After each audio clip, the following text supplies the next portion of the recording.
50 años de abril, la trascendencia de la Revolución Constitucionalista.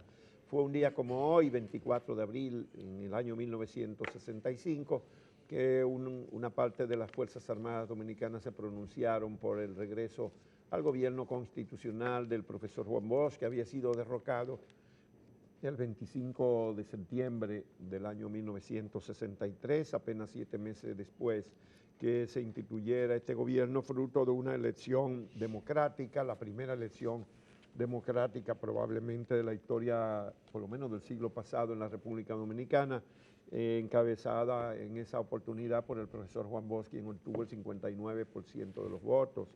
El derrocamiento del gobierno constitucional fue lo que originó la resistencia, un periodo de inestabilidad que iba a culminar con el estallido popular después del militar del 24 de abril. A partir del 25 se hizo un movimiento popular en las calles de apoyo al regreso al régimen constitucional. La invasión de Estados Unidos 3 días después, el 28 de abril, iba a poner límites a ese movimiento reivindicativo que debió haber iniciado una etapa de democratización más acelerada y profunda de la sociedad dominicana. Pero bueno, aquí estamos rindiendo homenaje a todos los héroes de abril del año 1965. En esta oportunidad, en el último de 5 paneles que hemos celebrado esta semana, el primero fue con los historiadores, Bernardo Vega, Roberto Casato, Tony Raful. Tuvimos el martes a los actores militares, Manuel García Germán, Randolfo Núñez Vargas y Sención Silverio, actores que viven todavía. El miércoles tuvimos los combatientes civiles, Rafael Fafa Tavera, Fidelio Despradel, Napoleón Núñez. Y ayer, Mujeres de Abril, Teresa Espaillat, Magali Pineda y Cristina Díaz. En esta ocasión tenemos el privilegio de contar con la presencia aquí del teniente coronel Francis Camaño Acevedo. Es hijo del coronel, héroe de abril del año 1965, Francisco Camaño Deñón. Contamos también con la participación del ingeniero Ludovino Fernández Fernández, hijo del coronel Rafael Fernández Domínguez, considerado el principal impulsor, ideólogo del movimiento reivindicatorio de la Constitución del 63. Y también al mayor Juan Lora de León, hijo de Juan María Lora Fernández, que fue jefe de operaciones militares del movimiento constitucionalista. Murió también muy temprano, al igual que Rafael Fernández Domínguez. Rafael Fernández Domínguez estaba exiliado, lo habían sacado del país al momento del estallido del 24 de abril y regresó al país a mediados de mayo como parte de las negociaciones en la búsqueda de un acuerdo cuando se negociaba con Estados Unidos y infortunadamente muy poco después de regresar al país.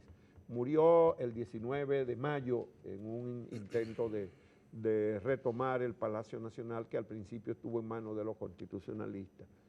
El coronel Lora Fernández moriría un día 19, pero de diciembre del mismo año, cuando 7 meses después se conmemoraba en un acto todo el estamento militar y político de la Revolución Constitucionalista, acudió a Santiago para rendirle el homenaje que merecía el coronel Fernández Domínguez y dejarlo sepultado en Santiago, de donde era nativo.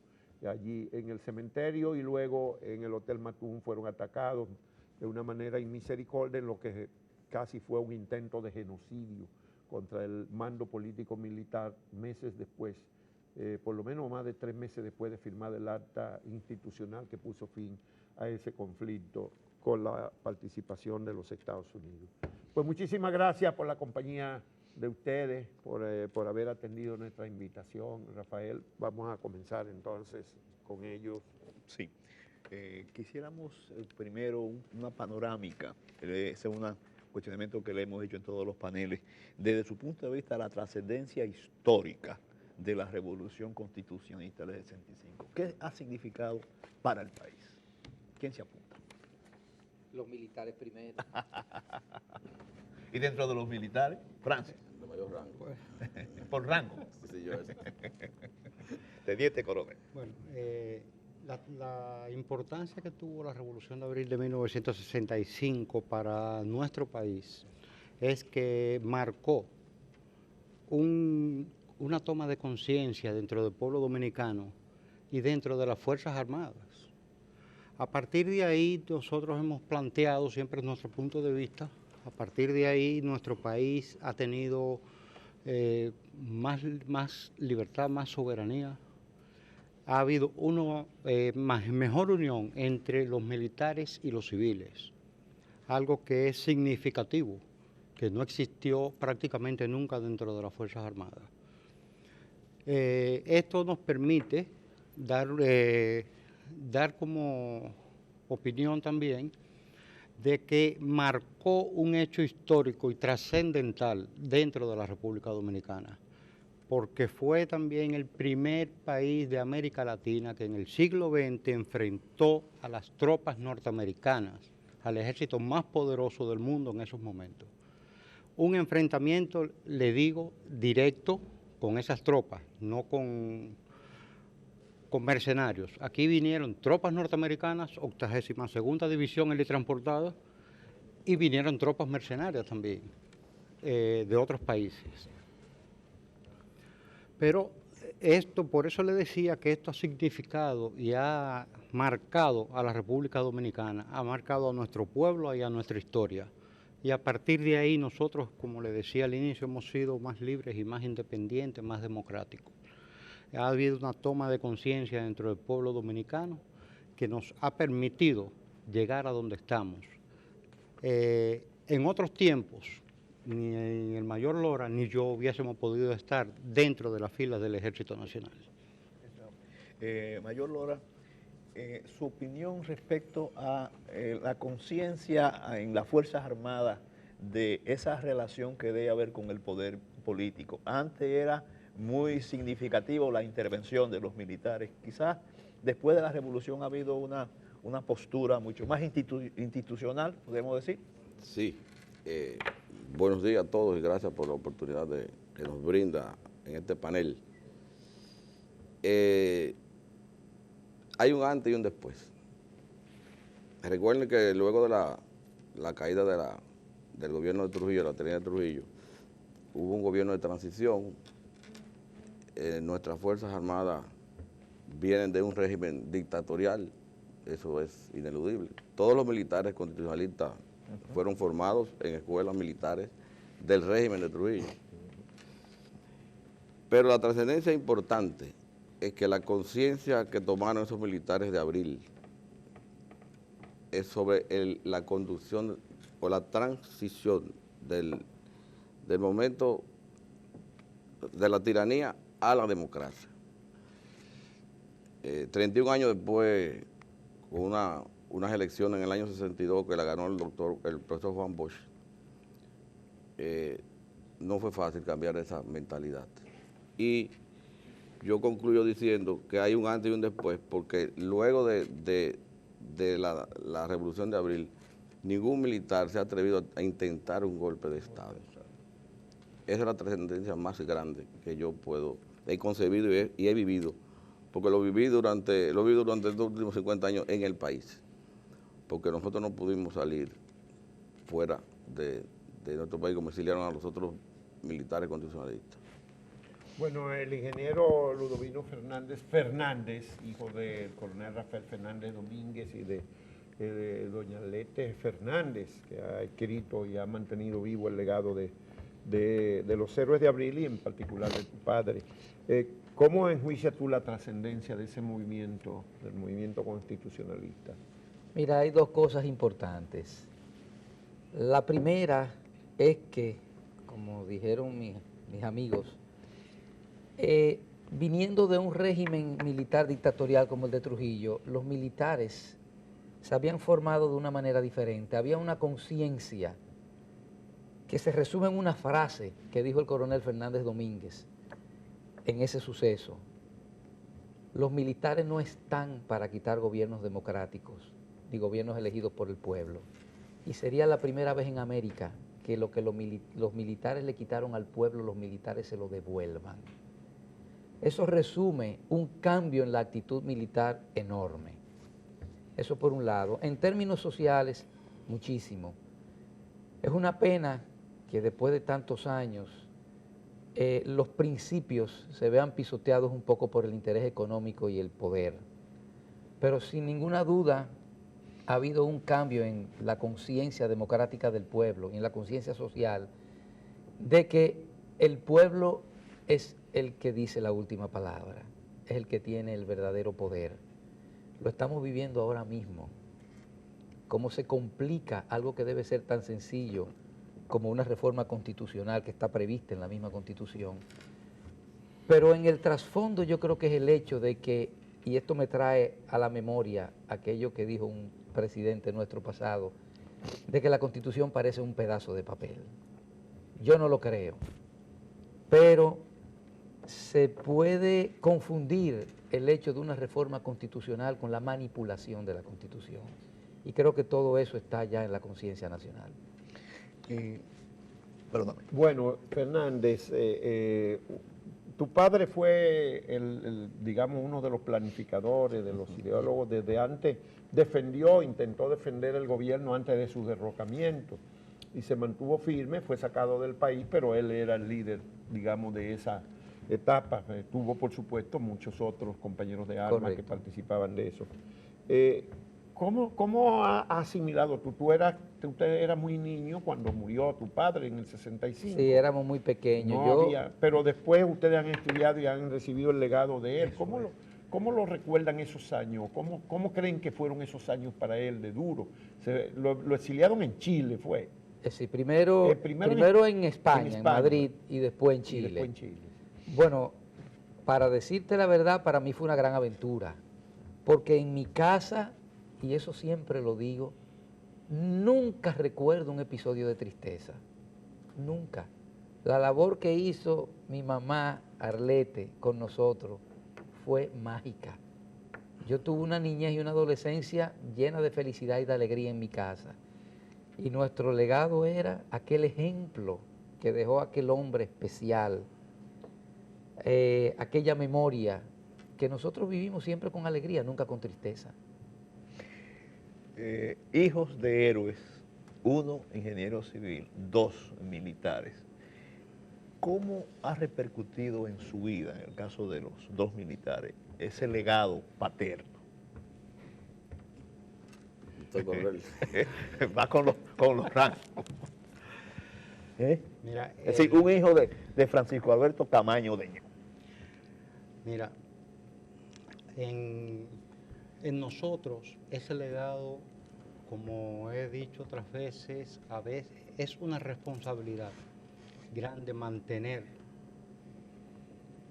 los ideales del coronel Francisco Alberto Camaño Deño en alto, mantener los ideales del pueblo dominicano en la gesta patria de abril del 65 y mantener los ideales de un hombre como Rafael Tomás Fernández Domínguez y Juan María Lora Fernández. Ahí estamos incluyendo, por supuesto, que no podemos olvidarlo, a los demás militares que encabezaron la gesta patria de abril, así como a todos los que lucharon en esa gesta. Ese legado lo llevamos no solo el de nuestro padre, sino el de todas esas personas que lucharon ahí. Para nosotros como militares, a veces hemos tenido nuestras trabas, nuestros inconvenientes, pero asimismo también hemos tenido nuestras facilidades en el sentido de que dentro de las filas de las Fuerzas Armadas, como le decía anteriormente, nosotros no hubiéramos podido estar. Estamos dentro de las Fuerzas Armadas, hay respeto, se nos ha tratado de una forma excelente, no hemos tenido ningún tipo de inconvenientes fuera de lo común dentro de lo que son las Fuerzas Armadas. Las nuevas generaciones militares dejaron atrás los resentimientos y las divisiones. ¿Se puede afirmar ya que eso quedó definitivamente atrás? ¿Ustedes no sufren discriminación, no sienten que tengan animadversión porque son hijos de los héroes de abril? No, porque no hubiésemos llegado donde estamos. Lora no fuera mayor, yo no fuera teniente coronel, hubiésemos tenido muchas trabas. Lora. Sí, haciendo una acotación de mi querido primo Ludovino, de la felicidad familiar, el entorno familiar donde nos criaron. Ludovino y yo tuvimos la desgracia de perder a nuestro padre muy pequeño. Apenas Ludovino tenía 7 y yo tenía 8 años. Nuestras madres, Charlete, mi mamá, me acuerdo que siempre nos protegía, nos aislaba, nos mantenía fuera de todo peligro, porque éramos personas muy susceptibles a cualquier agresión.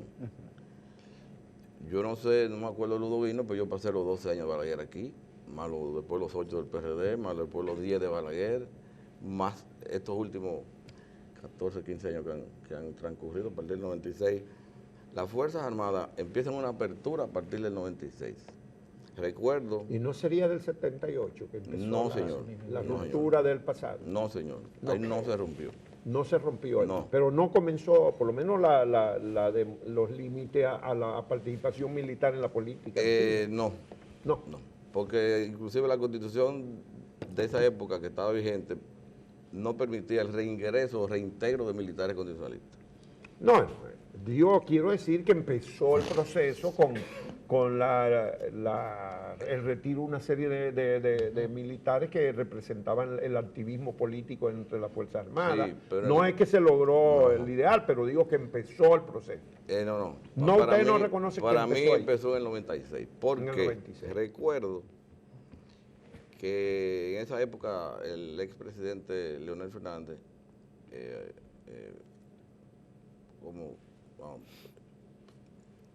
ordenó a través de Efemérides de Patria un homenaje a Lora, en la tumba de Lora Fernández. Fue 19 de diciembre del 96. Y ahí hubo un toque de silencio, un corneta. Nunca se había hecho. Nunca en 30 años. Luego de ahí, cuando viene el presidente Hipólito Mejía, que en la sazón el secretario de la Fuerza Armada era Soto Jiménez, celebra un seminario sobre la Guerra de Abril. Se llamaba 24 de abril, Inevitabilidad de la Historia, donde pasaron 7 días analizando los dos bandos enfrentados, cuáles fueron los pros y los contras, cuáles fueron los errores históricos. Y yo fui uno de los sorprendidos porque vi tanta adhesión y tanta apertura que ahí que entonces Francis y yo ingresamos. O sea, el presidente de Mejía en esa época ordenó que los hijos de los militares constitucionalistas que queríamos ingresaron. Nosotros decidimos, mi primo no quiso. No, él tiene sus razones. Él sí me dijo, mi primo, entre usted que a usted le gusta eso. Y dentro de la institución, esos militares, ya había un cambio de generación de militares. Y Ya había cambiado bastante. entonces, hay una receptividad. Y donde usted dice el coronel Fernández Domínguez, Hernando Ramírez, La Chapelle, Lora Fernández, el presidente Camaño, que yo siempre digo el presidente Camaño, porque el presidente dice el coronel de Abril, no, Camaño no es el coronel de Abril, Camaño es el presidente de Abril. Valga la acotación. Y esos militares admiran la trascendencia histórica y su legado histórico de esos militares. Inclusive yo ayer estaba en artillería y hablando con un coronel de transportación, me dice, ¿usted es hijo de Lora Fernández? Digo, sí, señor. Yo lo admiro. Es uno de los hombres que yo más he admirado. Un militar académico, formado dentro de la institución. O sea que ese legado histórico de Fernández Domínguez, Lora Fernández, presidente Camaño, La Chapelle, Hernando Ramírez. y muchos más. pues ha sido de ejemplo y de paradigma para las nuevas generaciones de militares que hay actualmente en las Fuerzas Armadas. Bueno, pero usted Lora ha dicho una cosa importante, eran académicos. Ellos marcaban, digamos que Fernández Domínguez, Francisco Camaño y Lora Fernández marcaban una transición de un ejército, una Fuerzas Armadas que estuvo al servicio de la tiranía y que empezó, bueno, también empezó algo el proceso de formación, pero ellos empezaron a formarse militarmente en los finales de la tiranía de Trujillo. Esa profesionalización fue un elemento fundamental de su actitud ante el gobierno constitucional y ante el golpe de Estado. ¿Qué cree Camaño Acevedo? Yo diría que la formación militar que le dieron a nuestros padres, incluso esa parte de esa formación militar la cogieron en Estados Unidos. Los tres. Lora Fernández también Sí. tuvo en Estados Unidos, igual que Fernández Domínguez y Camaño. En Fort Gully hizo el diplomado de Estado Sí. Mayor y en Fort Entonces, Benning. O sea, eran militares formados de la Formados Academia Dominicana y Academia Norteamericana. norteamericanas. Entonces, eso dio al traste con lo que sucedió aquí en el 65. Porque los propios militares formados aquí y por Estados Unidos, además, hijos, en el caso de Rafael Fernández Domínguez y Camaño, eran hijos de dos militares del gobierno.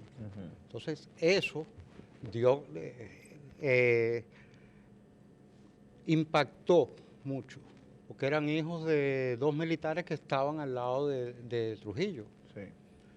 Y eso dio la posibilidad nos demuestra de que esos militares tomaron conciencia de lo que en el transcurso de su vida, dentro de las filas del ejército, de las Fuerzas Armadas, y tomaron conciencia en los cursos que pasaron en Estados Unidos. Le digo esto por lo siguiente. Por ejemplo, mi papá pasó uno de sus cursos en Nuevo México, en la academia, y todos los que estaban ahí eran latinos, y él vio cómo eran maltratados, incluyéndolo a él. A él no lo maltrataron por ser hijo en ese momento de Fausto Camaño, que era la mano derecha de Trujillo, pero sí vio el maltrato que hubo hacia los otros latinos y la discriminación hacia los otros oficiales latinos. Eso lo hizo ir tomando conciencia. Y esa toma de conciencia se reflejó posteriormente aquí en nuestro país. Además de la formación militar en academia, experiencia fuera, ¿hasta qué punto también, si no precipitó, pero impactó muy fuertemente el hecho de que ese movimiento, iniciado el 24, tiene que recibir una invasión de las fuerzas de Estados Unidos? Yo digo, perdona, que el nacionalismo de cada uno de ellos, la formación de cada uno de ellos, donde a los militares nos forman para respetar el orden constitucional. Y aquí se cercenó el 25 de septiembre. El querer esos militares, formar el movimiento de Enriquillo en su inicio, por el coronel Fernández Domínguez, aglutinar ese grupo de militares, todos académicos, estudiados, como dije, dentro del país, fuera del país, tanto en Europa como en Estados Unidos, comparando ellos sus regímenes democráticos, donde el pueblo le da al pueblo el poder al presidente y el pueblo se lo devuelve al mismo pueblo. Me explico. Todo pueblo tiene derecho a elegir su presidente. ¿Quiénes somos los que tenemos el deber de sostener ese presidente, esa democracia? No, nosotros, las Fuerzas Armadas. Y ese es el legado de nuestros padres. Por eso ellos dijeron y se aliaron al coronel Fernando Domínguez para continuar o devolverle al pueblo lo que el pueblo se merece. Eran oficiales muy jóvenes también. Yo quiero decir algo. ¿Qué edad tenía Rafael cuando empezó, digamos, en el 63, a su preocupación por el orden constitucional y por que los militares se atuvieran a lo que mandaba la Constitución? Tenía 28 años. 28 años. Yo quiero decir algo. Yo creo que la profesionalización de esa camada de militares de ese tiempo, del 55 en adelante, 54, fue producto de la Academia de Batalla de las Carreras. Batalla de las Carreras. Los profesores que había traído el régimen trujillista para formar militares ya de carrera, con muchos profesores extranjeros, y todos los conocemos, españoles, italianos, influyó mucho en esa formación, en ese desarrollo militar, mucho más allá de lo que había sido hasta ese momento. Empezaron a ver la actividad militar como una profesión en el mundo moderno. Exactamente. Yo creo que eso influyó mucho más que esos cursos que hicieron nuestros padres fuera, que eran cursos cortos la mayoría. Sí, la ¿Y qué conciencia motivó? del militar, la la motivación de O- Fernández Otra Domingo? cosa, en el caso de mi padre, y creo que pasó también en el caso de los demás militares, él era un gran lector, era un ávido lector.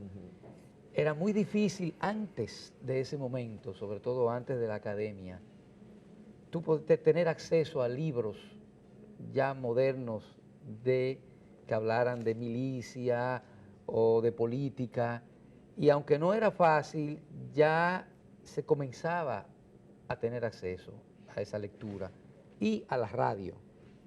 Yo recuerdo que mi madre me contaba que mi padre tenía un radio de onda corta y oía una serie de programas internacionales, porque aquí no había acceso a programas culturales. O sea, había ya una apertura cultural un poco mayor. Arrastraba una inquietud. ¿Cuál es la motivación principal de Rafael Tomás Fernández Domingo? Yo siempre la resumo en una palabra, la vergüenza. Yo creo que en el caso de mi padre, el coronel Fernández Domínguez, a él le dio vergüenza lo que sucedió el 25 de septiembre del 63, que ya se sabía, se trató de evitar, pero no se pudo. Y yo creo que la vergüenza fue lo que más lo motivó. ¿Cómo es posible si nosotros estamos para defender al pueblo, las leyes y la Constitución, permitamos esto, nosotros los militares?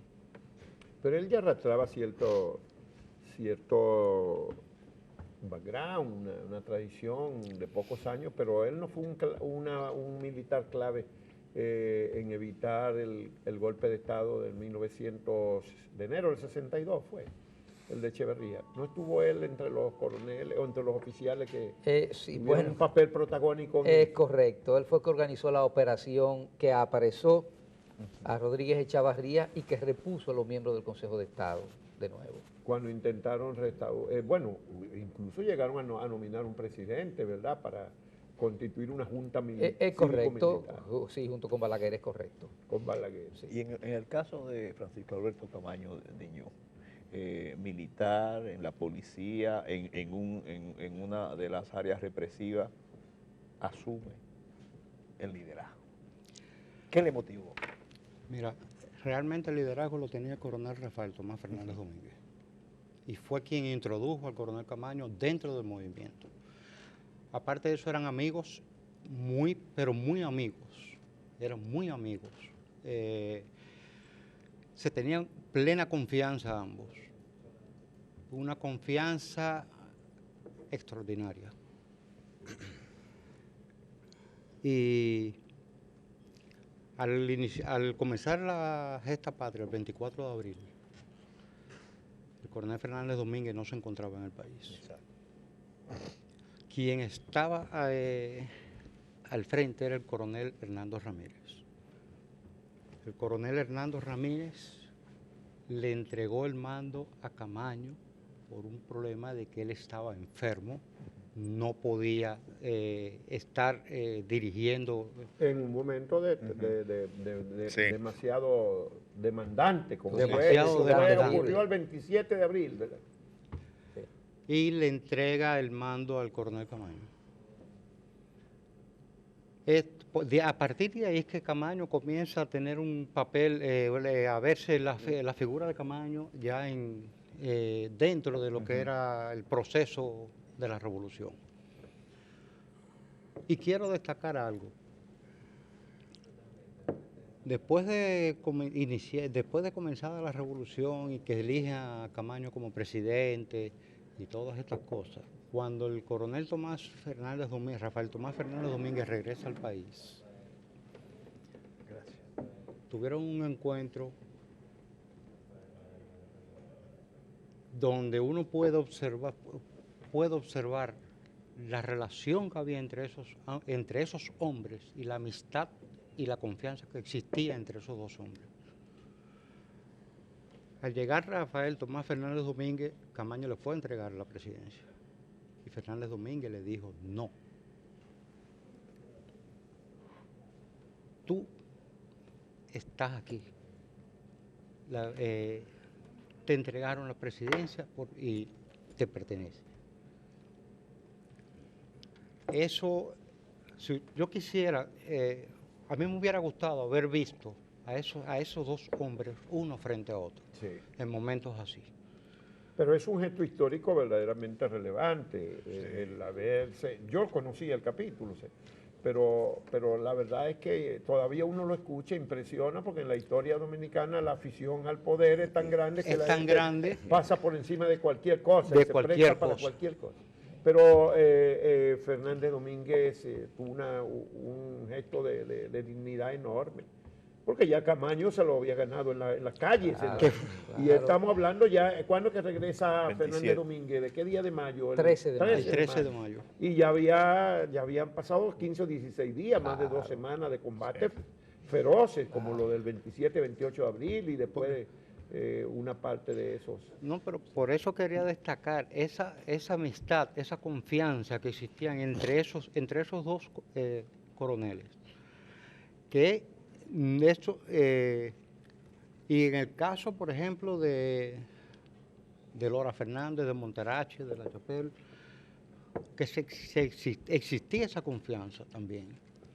Y por eso llegaron a ser jefe de Estado Mayor en el caso de Lora Fernández. Juan María Lora Fernández, jefe de operaciones en el caso General Chapel, del general La Chapelle, y en el caso de Monterache, que ministro ministro de la Fuerza Armada. de las Fuerzas Armadas. Sí, ayer decíamos Ahí que se La da- Chapelle está muy enfermo, Sí. Héctor Sí. La Chapelle Díaz, que ha participado aquí en 1+1 en el pasado en varios eventos, pero no pudimos esta vez, él está enfermo, muy enfermo.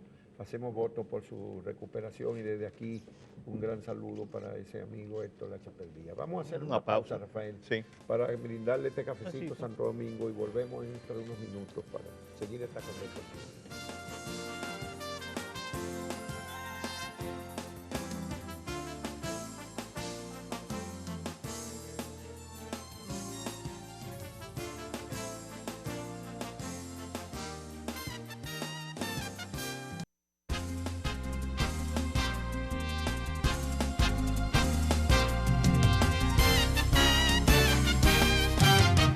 Bueno, vamos a comenzar esta nueva ronda por el civil, que es el ingeniero Ludovino Fernández Fernández. La intervención norteamericana del 28 de abril pone, bueno, digamos que congela la revolución constitucionalista que había aparentemente ganado la batalla del 27 en el Puente Duarte. Se perfilaba un triunfo y en el interior del país todo el estamento militar y político parecía escribirse al regreso a la Constitución. ¿Qué consecuencia tuvo, en primer lugar, las consecuencias de esa intervención a tu juicio, Ludovino? Mira, en pocas palabras, yo te diría que la consecuencia fue que atrasó el desarrollo político y social de nuestro país. Yo me atrevería a decir que por lo menos por 30 o 40 años.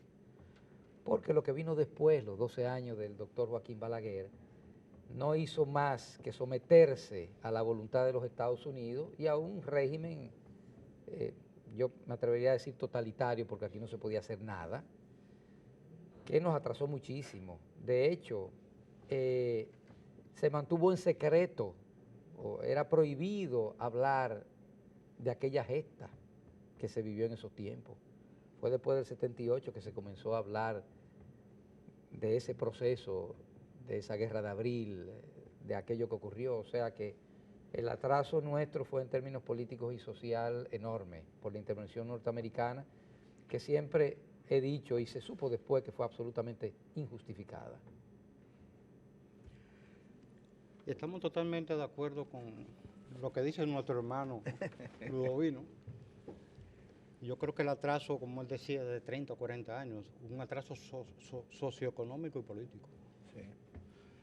Si de no haber habido una intervención norteamericana, en el momento que se da la guerra, la gesta patria de abril, para la restauración de la Constitución de 1963, y el profesor Bosch, para devolverle el gobierno, nosotros hubiésemos sido otra cosa. Nuestro país hubiese tenido un avance político y social muy grande, porque hubiese sido un avance político-social dominicano,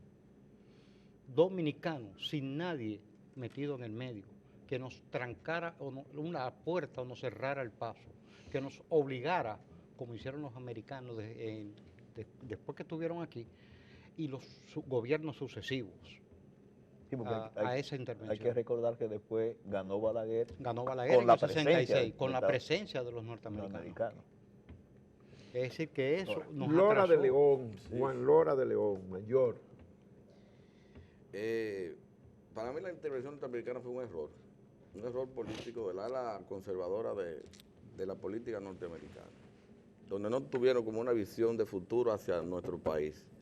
La paranoia de Bahía de Cochino, la paranoia del 59, de Fidel Castro, influyó notablemente sobre este proceso histórico y político de la República Dominicana.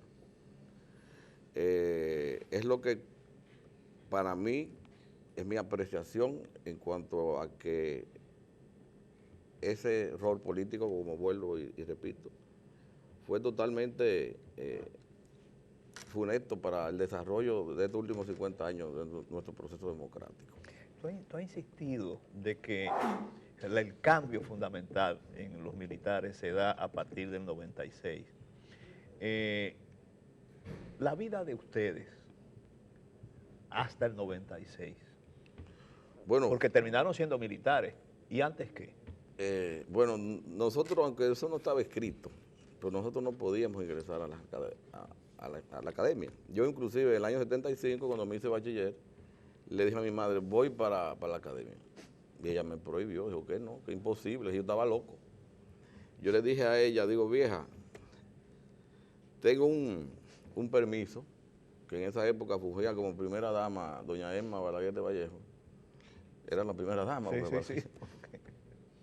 Habían transcurrido, un año anterior se habían celebrado los 12 Juegos Centroamericanos del Caribe. Yo participé en lo que fue la Guardia Centroamericana, que era una guardia de honor, para recibir los atletas y los delegados. Y eso nos dio una formación de orden militar, nos dieron un entrenamiento de 3 meses, participamos con 6 colegios. Y yo fui parte de ese grupo de alumnos. Doña Emma autorizó que nosotros podíamos ingresar sin tener que tomar el examen de admisión. Digo, pues ya yo estoy adentro. Y la vieja no me dejó. No te dejó. No me dejó. Para mí eso fue una frustración. O sea, ¿cuándo fue que ingresaste a la Fuerza A Armada? partir de 2002, cuando hubo la apertura, que el seminario que celebró el general Soto Jiménez, entonces En el secretario de las 2002. Fuerzas Armadas, ahí que ingreso yo a la Fuerza Armada. O ingresamos. Sí, Y en el caso mío, de Francia. yo salí de aquí con mi papá en enero, Con el un 22 de agravante, enero. que el nombre tuyo es el mismo de Francisco Camaño, Francis Camaño. Y por lo menos Lora, No pasa desapercibido. si ¿no? Lora puede pasar un poco más desapercibido. Sí. Y después que salimos de aquí, no regresamos al país hasta el año 93, hasta el 1993. Entonces, mi carrera militar realmente comenzó en Cuba. Allá fue donde yo me gradué en la escuela de cadete, estuve trabajando en las Fuerzas Armadas de Cuba, llegué a mayor. Y viene, Entonces, ya cuando tengo la posibilidad de regresar aquí a República Dominicana en el año 93, pues vengo. Allá soy dado de baja en las Fuerzas Armadas de Cuba y me permiten la entrada acá. Digo, me permiten, no, vengo para acá, porque ya había estado aquí cuando murió mi abuelo, el año 86, y muriendo mi abuelo tuve que salir prácticamente corriendo de aquí. Porque fue una presión, Sí. porque era militar en ese momento, en Cuba. ya, Bueno, pero empieza. Y mi exacto, carrera militar comienza entonces, Sí. aquí. en el 2002, junto con Lora, ingresamos a las Fuerzas Armadas y a partir de ahí Bueno, hemos los estado americanos dentro dijeron de que habían venido a impedir que se instaurara un régimen comunista. Ustedes, los padres de ustedes, eran los principales líderes militares y el presidente Camaño era el presidente. Cuando se produjo, en el momento de la intervención, estaba al frente ya. ¿Ustedes qué creen? ¿Que sus padres estaban trabajando para instaurar un gobierno comunista en el país? No, absolutamente no. Creo que huelga y que es obvio que, bueno, mi padre por lo menos no era comunista. Venía de una formación férrea. No tenía por ahí militar. hasta antecedentes de algún guerrillero. Que yo comunista. sepa no en absoluto. Su padre, Ludovino Fernández, todo el mundo sabe que era parte del régimen trujillista, un militar también de ideas muy férreas. Y no, absolutamente. Nuestros padres tenían ideas democráticas, pero sobre todo eran militares férreos, de carrera. Como decimos hoy, eran guardias. No les interesaba la vida política, civil, ni mucho menos. Les interesaba la carrera militar. De comunistas no tenían absolutamente nada. ¿Usted sabe qué sucede? Que en esa época era muy difícil para que comprendieran tanto los americanos como el gobierno que había aquí en la República Dominicana, el triunvirato, muchos de los militares, que hubiesen militares honestos, que hubiesen militares con decoro, valientes y con principios dentro de las Fuerzas Armadas o de las instituciones castrenses de nuestro país. Pero sí habían. ¿Y quiénes lo demostraron? Nuestros padres y los militares que estaban ahí. Eso es un punto importante. Ellos pensarían, ¿cómo es posible que aquí hay militares que no hacen lo que nosotros digamos? Lo que nosotros digamos. Y se los encontraron. Se los encontraron. O sea, la tradición en esa época en América Latina era que los militares sí estaban al servicio de lo que dijera Estados Unidos y entonces en ese caso se sorprendieron. Por supuesto, eso les garantizaba el poder. Claro. Sí. Lora. Yo digo que eran militares nacionalistas, democráticos y nacionalistas. Y en el caso ¿Qué tipo de régimen hubiese surgido con ellos al mando? democrático, No, la vuelta, la gobierno vuelta de Juan Bosch al La poder. vuelta de Juan Bosch al completar poder. Simplemente. ese proceso Eso de es. 4 años. El coronel Fernández Domínguez siempre se opuso a una junta militar. A una junta militar. Siempre. Y yo digo que en la tradición de nosotros, los Fernández, porque somos Fernández, Ludovino y yo somos primos, Son primos, sí. venimos de Ludovino los Fernández Fernández de y Fernández. Puñal, venimos de los Fernández de Puñal. Nuestro bisabuelo, que era Mauricio Ludovino Fernández Vera con B corta, le enfrentó a los norteamericanos en el 16. Ah, sí. Sí, señor. Ah, pues ustedes tenían el germen comunista hace rato. No, comunista, no nacionalista. Digo, dicen... Antiimperialista. Antiimperialista. Antiimperialista. Nacionalista. Nuestro bisabuelo enfrentó en el arroyo de Puñal, con un grupo de lugareños, a esas tropas que venían de Puerto Plata. Sí. Los enfrentó. Ahí mataron a varios dominicanos, a nuestro bisabuelo lo hirieron, duró como unos meses y lo curaron con hojas, porque no había medicina, penicilina no existía. Estamos hablando del 16. Tampoco existía el comunismo. No, No. él tuvo que entregarse porque le quemaron la casa a mi bisabuela, a Aurora Malagón Pérez, que era nuestra bisabuela. Le quemaron la casa, tenía que entregarse y él se entregó. Le cantaron 99 años y lo pusieron a trabajar en la casa del capitán Knapp. Luego los norteamericanos van en el 24, lo indultan.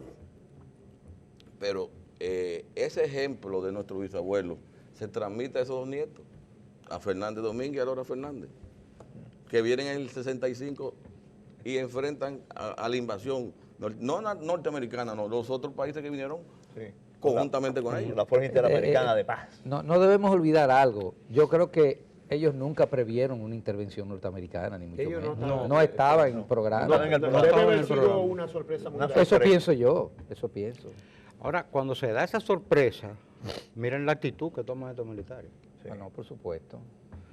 Que Pero- eso quiere decir que en ningún momento se dejaron imponer por un No, y lo pusieron, lo hicieron claro, esto es un Sí, problema nuestro. nuestro. Nadie tiene que intervenir. nadie tiene Pero lamentablemente la primera víctima, digamos, de los padres de ustedes fue el coronel Fernández Domínguez, que viene en un avión de Estados Unidos como parte de las negociaciones, buscando una salida.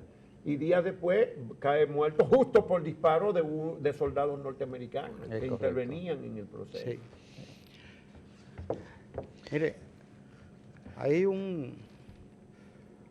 cuando cuando en diciembre se van hacia el Hotel Matún para rendirle honores a Fernández Domínguez en la misa que se hizo allá. Hay algo que dijo el coronel Camaño, no, las palabras no las recuerdo exactamente, pero sí dijo que, y prometió que a los restos del coronel Fernández Domínguez, de que iba a vengar su muerte y de que iba a luchar por esto y defender esos principios hasta el fin. Y así lo hizo. 50 años después, hijos de héroes de la revolución, y viendo todo lo que ha sucedido desde allá hasta aquí, ¿piensan que hay justificación del sacrificio? Que hubiesen estado vivos probablemente los tres todavía de no haber mediado esos acontecimientos. Sí, ¿pueden ustedes entender que se justificó el precio que se ha pagado? Mira, yo quiero decir algo, me han hecho muchas veces esa pregunta y siempre contesto lo mismo. Yo creo que sí, pero creo que la respuesta pudo haber sido más rápida. Creo que la esperanza de mi generación, con los gobiernos que hemos presidido, mis contemporáneos, ha dejado un poco de decepción en la sociedad. Creo que pudo haber sido más rápida, que pudo haber sido más honesta, que pudo haber sido más limpia. Pero creo que sí que ha tenido sus efectos positivos. Todavía ustedes ven pendiente una parte de los sueños de sus padres. Creo que no hicimos el trabajo, nuestra generación no lo ha hecho. Creo que hemos avanzado, sin duda, pero pudimos haber estado mucho más lejos. Y estamos totalmente de acuerdo con Ludovino. Nuestro país podremos haber tenido algunas aperturas, ser un poco más democráticos, un poco más libres, un poco más soberanos. Pero es como dice Ludovino, falta mucho todavía por hacer en nuestro país. Falta mucho por hacer todavía. Yo digo que cada generación que viene, alguien se tiene que sacrificar. Nadie tiene un destino, tiene su destino, pero nadie lo prevé. A ellos les tocó ese proceso de cambio, tratar de hacer ese proceso de cambio. Y desgraciadamente en el interregno, en el tiempo, pues uno y otro murió. Se supone que Fernández Domínguez no debía haber muerto. Se supone que en esa misa, Lora Fernández, luego de la misa, se iba para donde mi abuela. Y el presidente Camaño, ya el coronel Camaño, le dijo: Lora, quiero hablar contigo antes que te vayas. Nos juntamos en el Matún. Pero Lora Fernández se iba desde el cementerio a La Vega, donde mi abuela. Mi abuela le tenía tan soncucho. Pasa por el Matún que el entonces don Antonio Juan Fernández nos tiene un desayuno. Hablamos algo y te vas. Inclusive ellos entraron todos desarmados al Matún, con armas cortas. Las armas largas tenían los carros. Los vehículos. Y desde que entraron empezaron a atacarlo. Tuvieron que salir del hotel, salir hacia los parqueos, buscar las armas para volver a entrar y a atrincherarse. O sea, le tocó, desgraciadamente. Sí, pero yo quiero decir algo que yo disiento contigo. Yo no creo que el que se sacrifica es el que hace las cosas bien. El que se sacrifica es el que hace las cosas mal. Y nosotros hemos sacrificado muchísimos años de desarrollo político y social porque hemos hecho las cosas mal. Y eso lo quería decir. Bueno, en definitiva ahí está el legado de Abril, está pendiente de materializarse plenamente, una sociedad más democrática, con instituciones más fuertes, una soberanía más auténtica, militante, un ejercicio de justicia social, porque la Constitución del 63 y el movimiento constitucionalista y la participación popular le dio un contenido también de reivindicaciones sociales, de más equidad en la sociedad. Hemos crecido enormemente durante estos 50 años, el país ha crecido económicamente, pero parece ser que no se ha distribuido muy bien ese crecimiento y los indicadores son de que somos un país todavía muy pobre, con problemas graves todavía de electricidad, de agua potable, de salud, de seguridad social. y en fin, aparte de los problemas que se han agregado como la delincuencia, narcotráfico y el flagelo de la corrupción. El legado de Abril está pendiente, ahí están los héroes, vamos a rendirle homenaje, memoria a todos, a los civiles y los militares, los que perdieron la vida entonces, los que la perdieron después, incluyendo a Francisco Camaño, que la vino a perder en el año 1973, 8 años después, pero todo consecuencia de todo ese proceso de lucha de la sociedad dominicana. Muchísimas gracias a ustedes por la compañía de hoy. Y sus padres hicieron un trabajo. Nos toca continuarlo. Gracias al teniente coronel Francis Camaño Acevedo, hijo de Francisco Camaño Deñó, al ingeniero Ludovino Fernández Fernández, hijo de Rafael Tomás Fernández Domínguez, y al mayor Juan Lora de León, hijo de Juan María Lora Fernández. A todos y a todos ustedes, gracias por haber seguido esta serie de 5 paneles, 50 años de Abril, la trascendencia de la Revolución Constitucionalista. A imponer los principios, reclamar la Constitución, descargó